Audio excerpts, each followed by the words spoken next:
जय शिव शंकर मित्रों, मैं हरीश पांडे आज का विषय लेकर प्रस्तुत हूँ। और आज का विषय है कि इस पितृपक्ष में हम अपने पितरों को खुश कैसे करें। पितरों को खुश करने का मंत्र क्या है, स्तोत्र पाठ क्या है। ठीक है, इस विषय पर हम चर्चा करेंगे। लेकिन वीडियो को आगे बढ़ाने से पहले मैं आपसे निवेदन करूँगा कि अगर वीडियो उपयोगी लगे तो लाइक, सब्सक्राइब और शेयर ज़रूर करें। चलिए अब मुद्दे को आगे बढ़ाते हैं। मित्रों, मैंने कल एक वीडियो बनाई थी कि अगर हमारे भोजन से बाल निकलता है तो इसका मतलब क्या है और इसका समाधान क्या है। इस वीडियो को देखने के बाद मेरी एक बहन ने मुझसे प्रश्न किया था कि पितरों को प्रसन्न करने का मंत्र क्या है।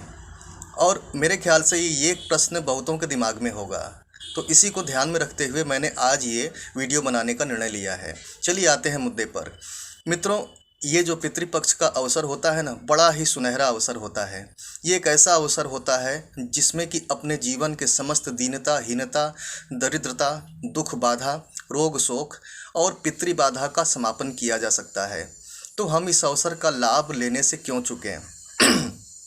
हम भारतीय संस्कृति के साधक हैं और हमारे पास अनेकों उपाय हैं। उन उपायों को क्यों न करें जिससे कि हमारा उद्धार हो जाए, हमारे पितरों का भी उद्धार हो जाए।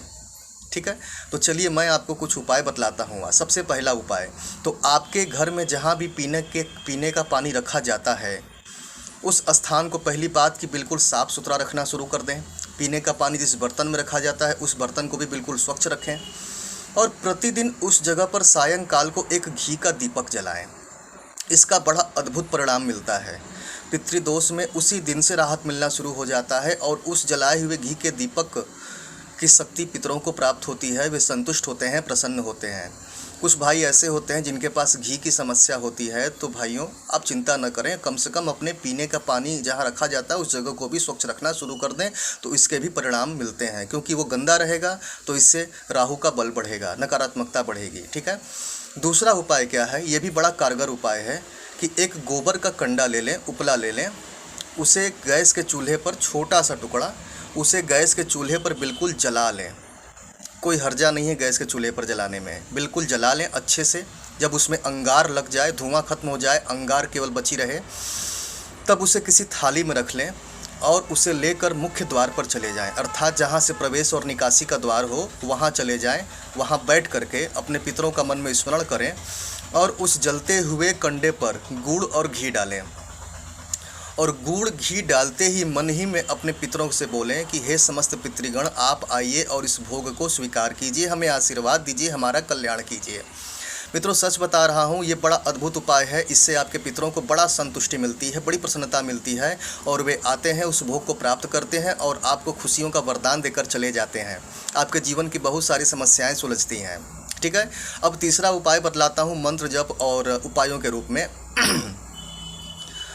मंत्र जप का उपाय क्या है कि सबसे पहले तो एक सामान्य और अद्भुत मंत्र ओम नमो भगवते वासुदेवाय, इसकी आप रोज़ एक माला जप करें। पितृपक्ष में तो विशेष लाभ करेगा ही, अन्य दिनों में भी ये मंत्र आप जरूर जपें अगर पितृदोष से ग्रसित हैं तो। ठीक है, दूसरा मंत्र क्या है, ओम ह्रीम श्रीम क्लीम स्वधा देव्य स्वाहा। ये मंत्र भी बड़ा प्रभावशाली है और पितरों को प्रसन्नता देता है। स्वधा देवी जो हैं ब्रह्मा जी की मानस पुत्री हैं और श्राद्ध में पितरों के निमित्त जो पदार्थ उन्हें दिए जाते हैं पितरों को, उसे आहार के रूप में बना करके स्वधा देवी ही पहुंचाती हैं पितरों तक। है ना महत्वपूर्ण देवी। इसकी भी रोज़ एक माला जप किया करें। ये सारे मंत्र जो उपाय बतला रहा हूँ मैं डिस्क्रिप्शन बॉक्स में लिख दूंगा। ठीक है, अच्छा अब अगला मंत्र क्या है, ओम क्रीम क्लीम ऐम सर्व पितृभ्यो स्वात्म सिद्धय ओम फट। ये भी बड़ा तेजस्वी मंत्र है पितृदोष से छुटकारा पाने और पितरों को प्रसन्न करने का। मित्रों, हमारे पितृगण भाव के भूखे होते हैं।